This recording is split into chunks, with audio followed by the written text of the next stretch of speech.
All right, how's everybody feeling? Yes, I love energy. All right, hello. I am excited to be here, and I'm going to start out by telling you a story about why I don't like birds. Because I just don't like birds. And so, we're going to start with the story. I was walking I'm in Lake Buena Vista, Florida, and I am at a park that's, we'll say it's run by a mouse. You know what I'm talking about. And I am walking from downtown Disney to Epcot. Little backstory, I used to work at Walt Disney World. I used to work for the mouse. And so I'm familiar with the terrain, and I realized you can walk from one part to the other. Not many people do it, and this is probably why. So I'm walking on the sidewalk, and music's playing in my headphones, I got my backpack on, I'm just walking, and it happens to be in between songs. I walk by a tree and I hear a sound. Ah! What's that? I look up in the tree and there's a falcon staring dead in my eyes. And I think to myself, no big deal, I'm just gonna keep going. The falcon then takes off and flies towards my head. I'm completely unprepared for this. It's okay. I duck, and the falcon flies off going forward, I think, in my optimistic sense. This is just a falcon. It's fine. I'm not worried about it. He's not after me. I'm just in his way. Until he turns around.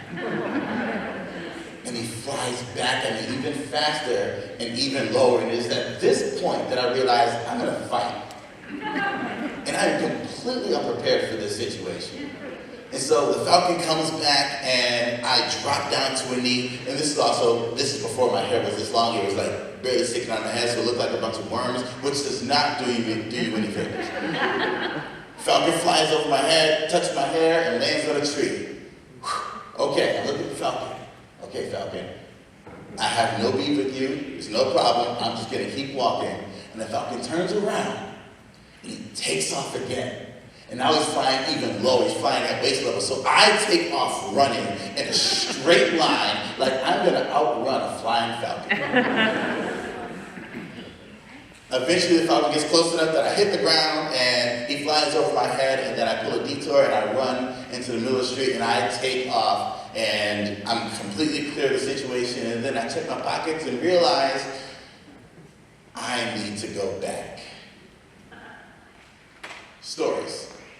Stories have been passed down from generation to generation. They've been told from my ancestors to your ancestors. They've been used to teach us things like morality. They've been used to teach us right and wrong, to teach us ethics, also to teach us about our history, our families. We learn so much through stories. Some of the most important lessons I've learned have come through stories. And we hear them in a wide variety of ways. You hear them around a campfire. You hear them when you're snuggled up, tucked in bed, and ready to go to sleep, and you get a nice bedtime story. Or you hear it from a friend who's warning you not to go into that neighbor's yard because of a scary story that they heard from someone else. Ooh. Stories give us so much. They give us an attitude of wonder. They make us wonder, what if? What's next? What are the possibilities? What could be possible? And there's so much into telling a story. My name is Williamson, and I am a storyteller. I tell stories to children. I go from school to school telling stories, but I also tell stories with children, and they love it. They love being a part of the narrative. They want to be a part of the story. They want to reveal the surprise, and they want to go along for the journey, even if it's a story they've heard before. Even if they know exactly how the story is going to end, they still want to go along for the ride. It's truly the definition of people saying it's not the destination, it's the journey. And so, with that, I tell stories in a wide variety of ways. I wrote a children's story called Finn the Fox, and it's trusty toolbox, which I was going to tell today, but I'm not going to, because I want to talk about how you can get the most out of your story.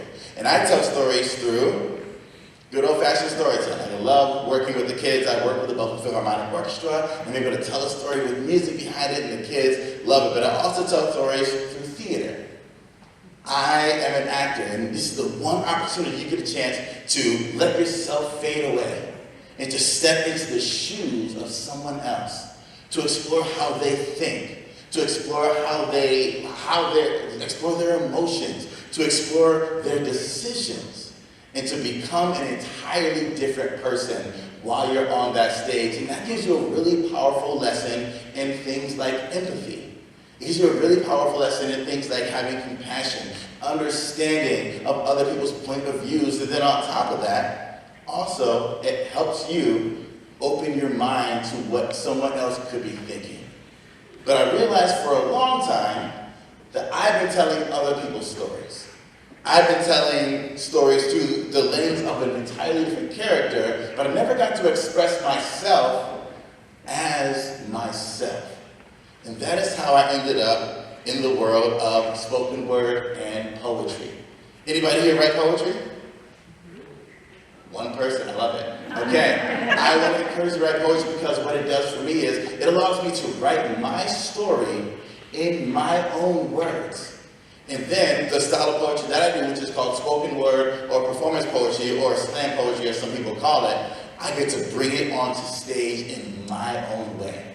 I get to tell my story with the conviction behind it, which I wrote it.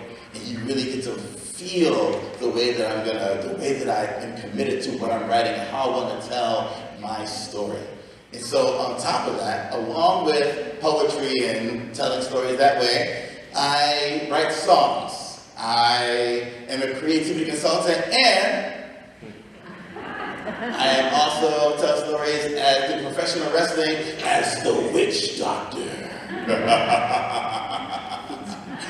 You get the idea, all right? This is just me. This is how I tell stories, all right? But here's the fun thing about life, is knowing that you're in a room full of storytellers. Every single one of you are storytellers as well. And I'll prove it to you. Have you ever been late to class? Here comes a story. You ever been pulled over by the police? Here comes a story. Have you ever seen a friend that you haven't seen in a long time and now you're going to catch up? Get ready for a lot of stories. Have you ever gone on a date? Get ready to tell some stories. Have you ever gone on a job interview? You're telling a story.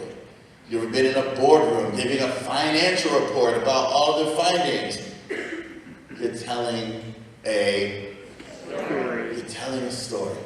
It's all storytelling, everything that we do. And so we all have our own stories. You have had ups and downs. You've had celebrations. You've had tragedies. You've had the climax. You've had nervous moments. You've had the release. We've been through stories to the point that we could probably write a New York Times bestseller or a blockbuster, a movie based on our story alone, or at least our perception of our stories alone.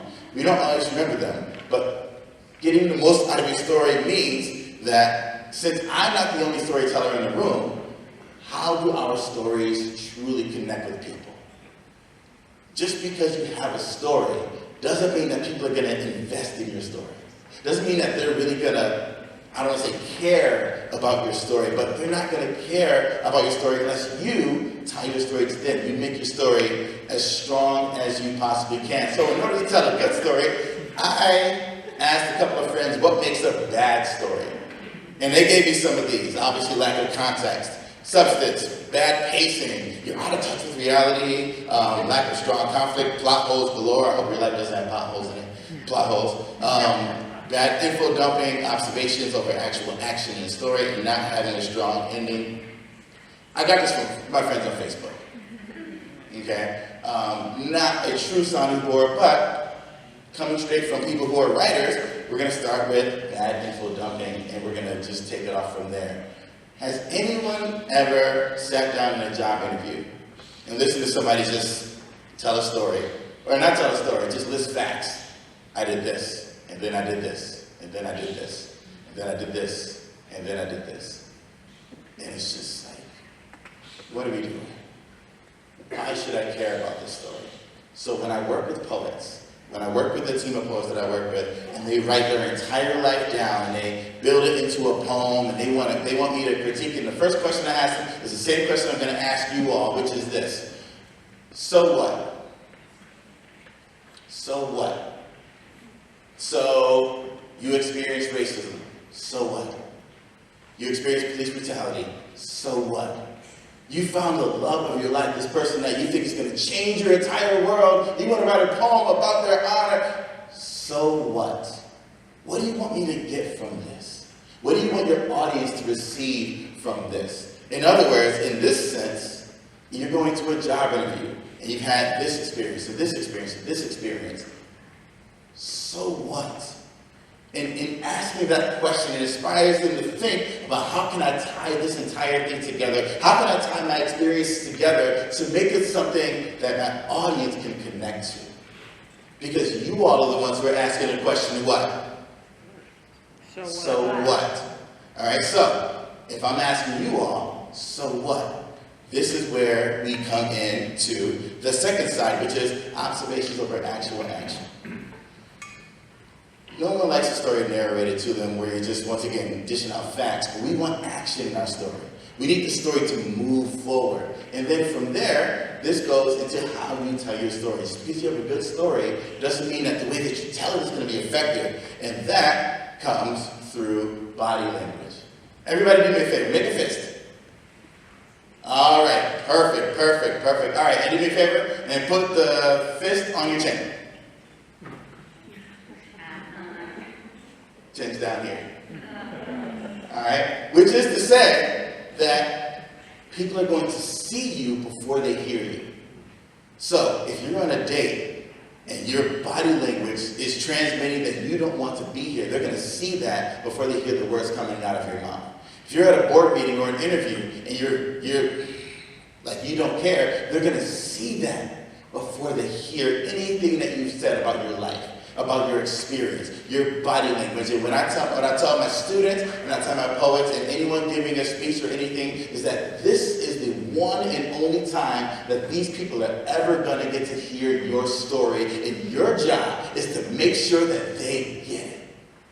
Make sure that they get it, not just the words, but they feel the emotion behind it, the conviction of which you believe what you're saying. If you're not invested in your story, then why should I be? If your story doesn't seem like it matters to you, then why would it matter to me?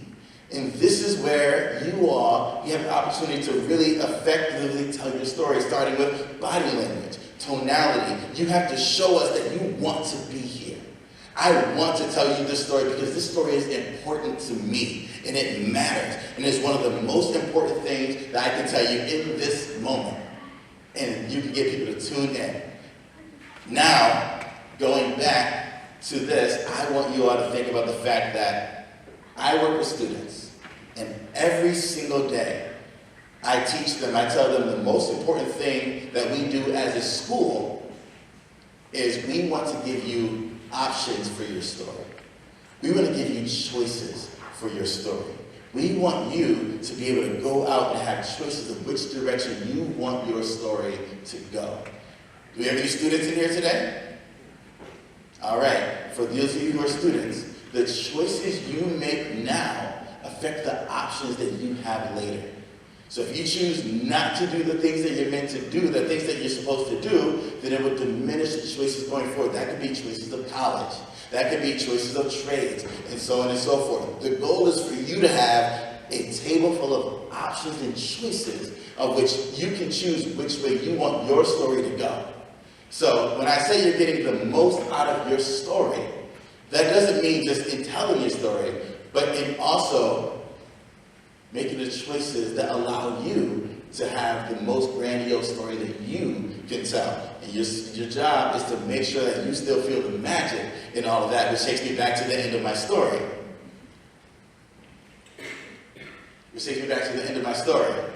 I had to go back to get something. What I dropped was a deck of magic playing cards. And I realized I had to go back to where that bird was.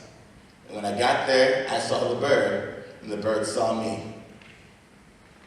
And I'm going to let you finish what you think that story, how you think that story ended. But in the end, in order for you to get the most out of your story, you need to go back and find the magic in your story. Go back and find those things that make your story sparkle and tell those stories like you mean it. Like it's the most important thing in the world, and know that this is the one and only time that they might ever hear your story. So if they ask the question, so what? Your job and your goal is to make sure that in the end, they get that answer. Thank you very much.